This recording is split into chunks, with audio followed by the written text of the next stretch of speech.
on the Freedom Tour, and the Freedom Tour has brought me to San Francisco today at the world headquarters of One Taste with Nicole Daedone, who's the author of Slow Sex, which is out today. Today is happy birthday to Slow Sex.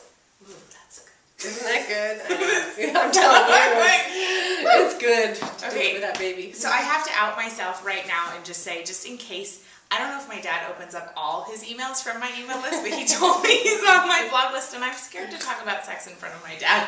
But this stuff is too good to pass up. I'll be dad. So I'm doing it anyway, because we're all about doing, feeling the fear and doing it anyway, even though that's very 1980s. Don't you think a little bit? But it still applies. It's universal. I think it's kind of, yeah. That's timeless.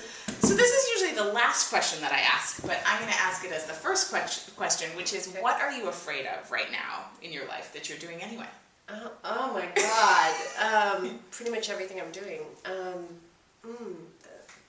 That's a great question. I think it is that constant pull to not be real. And so I've just decided, I have decided to bear it all, and that I can't live a life of offering people permission to be who you are without being who I am. And so it's like that next level of exposure, and that next level, and that next level. And I think it's scary to be who you are in a world where people aren't necessarily who they are, and then also just have that exposure and that raw feeling. Period. Wow. Yeah, because I think that people, certainly, I'll just speak for myself, in moments when I'm not being truly who I am, it's very confronting to be around people who are, and it makes me angry, actually. Yes. Yeah. So I think that that's part of the reason why people are probably afraid of your work to some degree. It's violating a social code. And so, yeah. And can you talk a little bit about just, what your work is in a dad-appropriate kind of way? No, you can just say anything. You can say anything, because today we're being exact. Cooking and heating things up. Baked goods. Baked goods. No, seriously, you can say whatever you want. It's actually, I can explain it in a dad-appropriate way. And it's, if you think about sex as we know it, right? In my mind, we know it's sort of like fitness in the 80s. Speaking of the 80s, right? It's sort of like the thong leotard went up the back. Totally, harder and faster, and let's get physical. It's like this really kind of one-dimensional activity. And then around the 80s, people got over the aerobics, and this other thing came in, and it had this other dimension, and it was called yoga. And all of a sudden, it added this element where you became more complex as you did it, and it, rather than having diminishing returns, you grew through it, and that's the whole idea behind slow sex. That's beautiful, and I think that applies to so many other things. Yes. So, in your life, is there a way that you apply what you know about sex and the physical to, say your business, for example? Everything. In fact, one of the books that we're talking about writing is Driven by Desire, how to run a business truly, truly based in desire, and that you have slower growth in the beginning, but that it exponentially then begins to grow because it's based in truth. And so, and it's also about working as a craft rather than working as toil or effort or strain. So when I come to work, I get energy. Anything that I do, I know how to do it to increase my energy rather than deplete it. And how do you, I'm doing a call tomorrow night, which for those of you listening will actually be yesterday. So you can get the recording if you want, on the power of no, how to stay true to yourself in times of indecision. So when you have things that come across your plate that are that's actually going to drain my energy, how do you say no? What do you, are there any tools that you use to determine what to say yes to and what to say no to?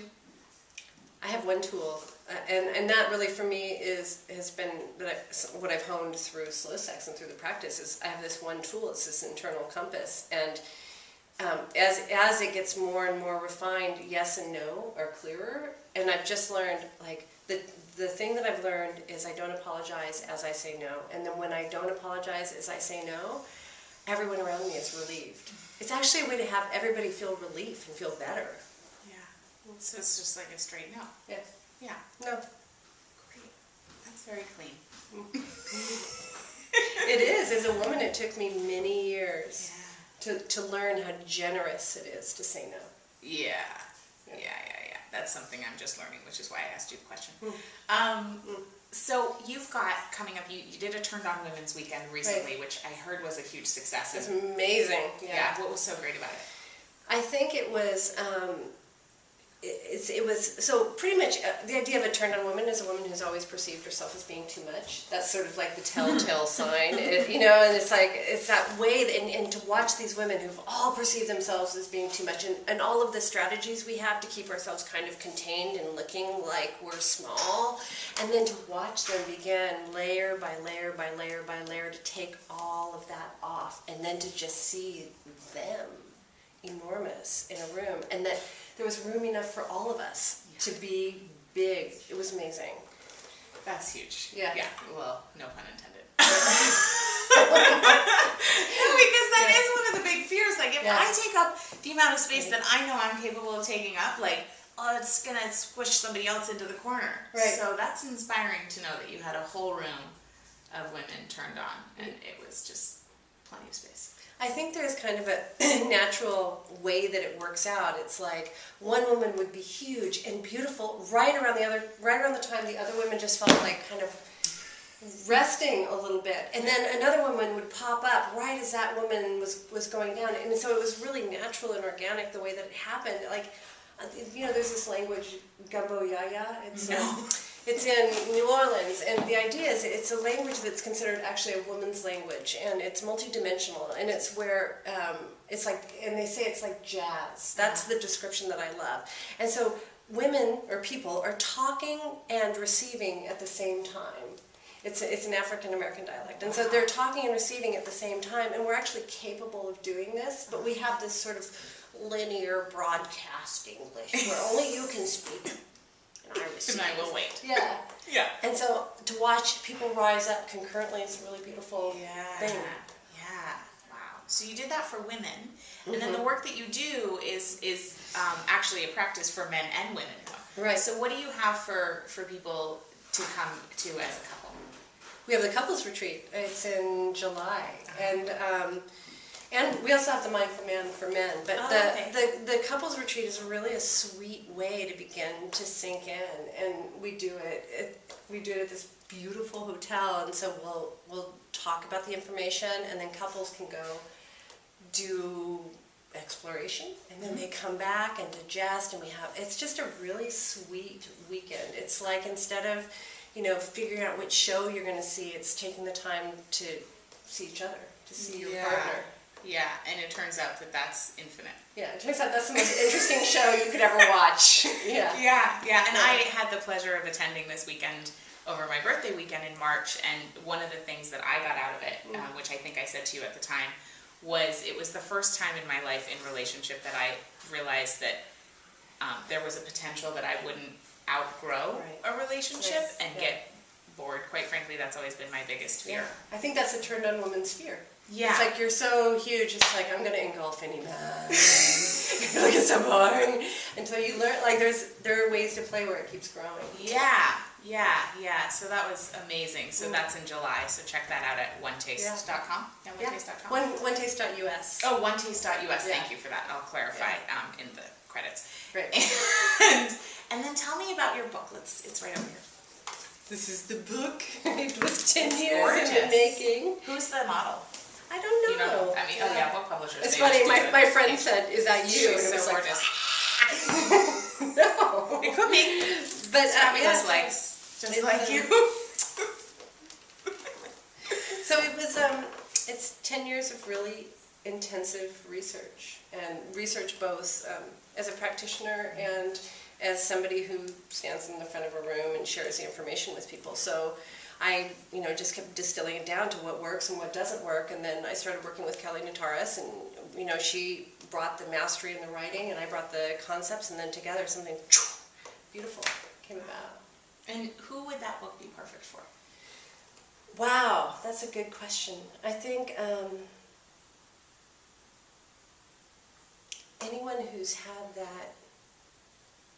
I have all of these appropriate answers, but the truest answer I have is anyone who's had that feeling in their heart, like there has to be something more.